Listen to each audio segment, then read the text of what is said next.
اللانكشاير من أسهل وأجمل وصفات العيد بجد. حاجة سهلة وسريعة جدا وبسيطة جدا. كل سنة وانتوا طيبين، العيد قرب وبدأنا مع بعض وصفات العيد. النهاردة هنعمل وصفة اللانكشاير. وصفة سهلة سريعة، مكوناتها متوفرة في كل بيت زي ما انتم متعودين، وبسيطة جدا وأي حد يقدر يعملها.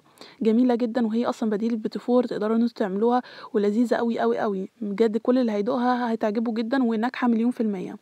عملنا قبل كده وصفات العيد السنة اللي فاتت، الكحك والبسكوت والبيتي فور والسابليه، كل الحاجات دي عملناها مع بعض.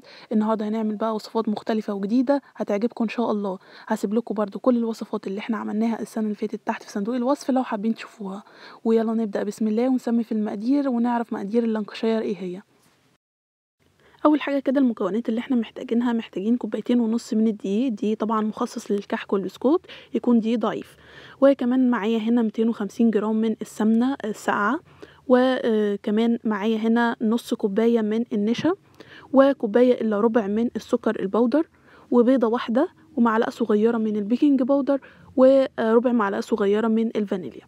شايفين المكونات سهله جدا، واعتقد موجوده في كل بيت، يعني ما فيش اسهل من كده. انا استخدمنا السمنه، لو حابه تستخدمي زبده عادي جدا. اول حاجه حطيت كده السمنه بتاعتي 250 جرام من السمنه، اللي هي حوالي كوبايه كبيره، اللي هو المج. حطيتهم كده، اهم حاجه ان هي تكون ساقعه، ما تكونش طريه بدرجه حراره الغرفه، يعني تكون كده ساقعه لسه خارجه من التلاجة. حطيتها في البوله وضربتها كويس جدا بحيث ان هي تنعم معايا كده قبل ما احط السكر. نعمت معايا كده وبقت كريميه. ابدا بقى اضيف الكوبايه الا ربع من السكر البودر، ويكون سكر بودر مطحون كويس جدا. اقلبهم كده مع بعض، وبعد كده اشغل عليهم المضرب واضربهم كويس جدا بحيث ان السكر يدوب شويه، والخليط يبقى معايا زي الكريمه وفاتح وهش وابيض زي ما انتوا هتشوفوه كده. شايفين ضربت فيه لحد لما وصل للقوام دوت. بعد كده هنزل بالبيضه. البيضه برضو تكون بدرجه حراره الغرفه علشان ما تفصلش معايا في السمنه وكده. هننزل بالبيضه كده، تكون حجمها كبير برضو، لو صغيره استخدمي بيضتين، لو كبيره فهي بيضه واحده. انا كده نزلت كده ببيضه كبيره، ونزلت عليها بربع معلقه من ربع معلقه من الفانيليا، واضربهم كده كويس جدا مع بعض بالشكل ده، لحد اللي برضو لما البيضه تتجانس معاه ويبقى كله خليط واحد وكريمي. شايفين بقى شكله في النهايه؟ هو ده اللي احنا عايزين نوصله كده. النتيجه تطلع معانا ممتازه، الخليط كريمي وابيض وهش وفاتح جدا، ويتاكل لوحده اصلا. شايفين كده؟ هبدأ بقى كده اجيب المكونات الجافة بتاعتي. معايا هنا 2.5 كوباية من الدقيق، ونص كوباية من النشا، معلقة صغيرة ممسوحة من البيكنج باودر، ممسوحة، متكتريش عن كده علشان مش قاقش منك وينفش قوي في الفرن، ورشة بس ملح صغيرة جدا. قلبهم كويس جدا مع بعض. وطبعا لو يفضل ان انتي تنخليه، وطبعا باكد تاني الدقيق يكوني واثقه من نوعه، دقيق يكون مخصص للكحك والبسكوت عشان يطلع معانا الحاجه ناعمه وحلوه وما يفصلش مننا السمنه او الزبده والحاجات دي كلها. ابدا بقى كده انزل بيه بالتدريج، اهم حاجه على المكونات الزبده والسكر، السمنه والسكر والبيض اللي احنا ضربناه في البدايه. انزل بيه كده واحده واحده زي ما اتفقنا. يفضل طبعا ان انت تنزلي واحده واحده، بحيث ان برضو كل دقيق بيختلف عن التاني. حجم البيضه برضو بيختلف. وانت بتوزني السمنه وكده ممكن تنقصي او كده، او دي حسب هو بيشرب السمنه برضو كتير ولا لا. فاللي انا عشان اضمن مقداري وما يبصش مني وما احتاجش ان انا ازود حاجه او انقص حاجه، انزل بيه بالتدريج كده لحد لما العجينه تلم معايا، وهوريكم قوامها. انا نزلت بيه بالتدريج كده زي ما انتوا شفتوا، وبدات كده ان انا اقلب العجينه، مش بعجنها. شايفين انا بعمل ازاي؟ بقلب بس، يعني بحط كده بلمها على بعض، مش عايزه اعجنها عشان ما تطلع معايا ناعمه في الاخر ما تاخدش عرق. شايفين بقى كده قوام العجينه في الاخر؟ ما شاء الله تحفه تحفه جدا، طري وفي نفس الوقت مش بيلزق. وهو اول ما بتختبريها ازاي، اول ما بتدوسي عليها كده ما بتشققش منك. شايفين؟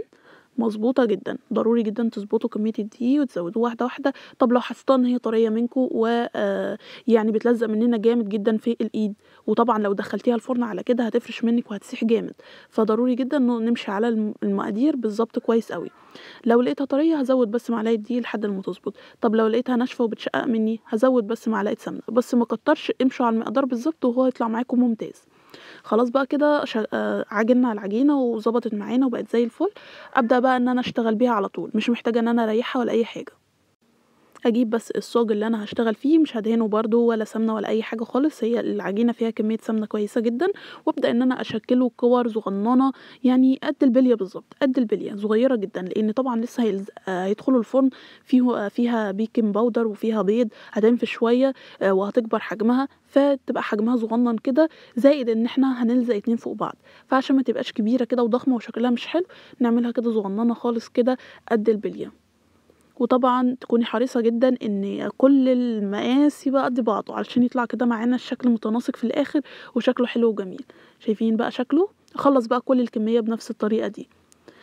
اشغل بقى الفرن على درجة حرارة 170. 170 يا جماعة. اللانكشاير بيدخل على درجة حرارة هادية قريبة كده من الغريبة، علشان ما يشققش معانا من فوق، وياخد التسوية الحلوة ويستوي من جوه، وهو ما بياخدش لون من بره، لون خفيف جدا كده زي الغريبة.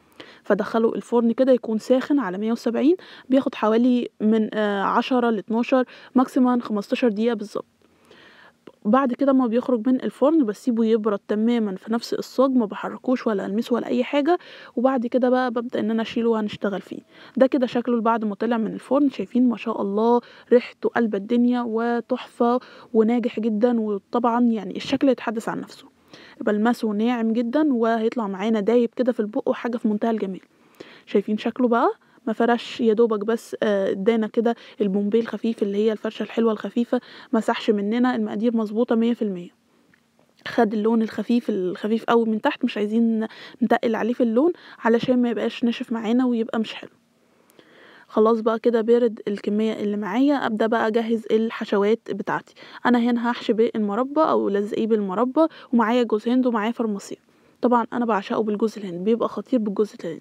ونوع المربى زي ما انت حابه، عايزه تستخدمي مربى مشمش، مربى فراوله، انا استخدمت هنا مربى فراوله. اهم حاجه بس تكون بيوريه، ما تكونش فيها قطع.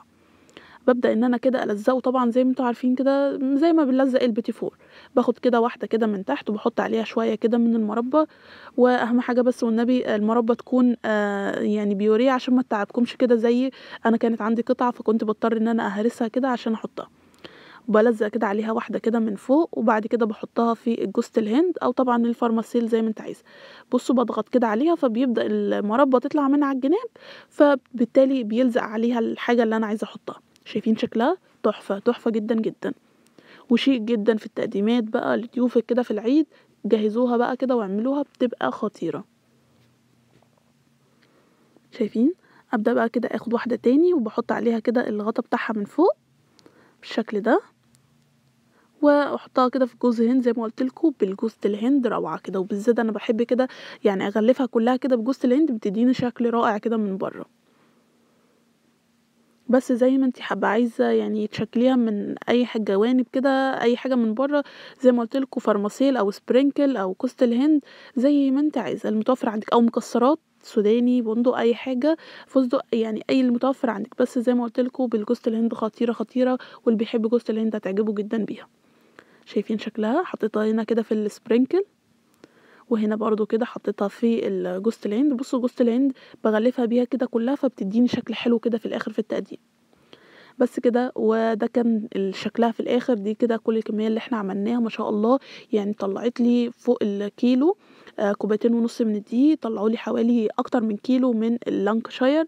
جميل جدا وسهل وسريع، واعتقد مكوناته موجوده في كل بيت، ما فيش اي حاجه. استخدمنا السمنه متوفره عشان اللي مش بيحب يستخدم الزبده او مش متوفره عنده، بس طبعا تقدري بدل السمنه دي تستخدمي زبده طريه بدرجه حراره الغرفه، برضه هيطلع معاكي ممتاز لو انت حابه. شايفين بقى شكله من جوه؟ ما شاء الله هش مش معجن، مساماته متفتحه كده وناعم ودايب، وزي ما انتوا هتشوفوا كده. شايفين ناعم ازاي يا جماعه؟ دايب جدا جدا وحلو قوي. وطبعا لسه كمان لما بيقعد بيطرى اكتر واكتر، ومن بره بيبقى مقرمش كده، ومن جوه دايب جدا. اتمنى ان شاء الله الوصفه النهارده تكون عجبتكم. فلو عجبتكم ما تنسوناش في اللايك والشير والسبسكرايب، واشوفكم ان شاء الله في فيديو جديد ووصفه جديده. باي باي.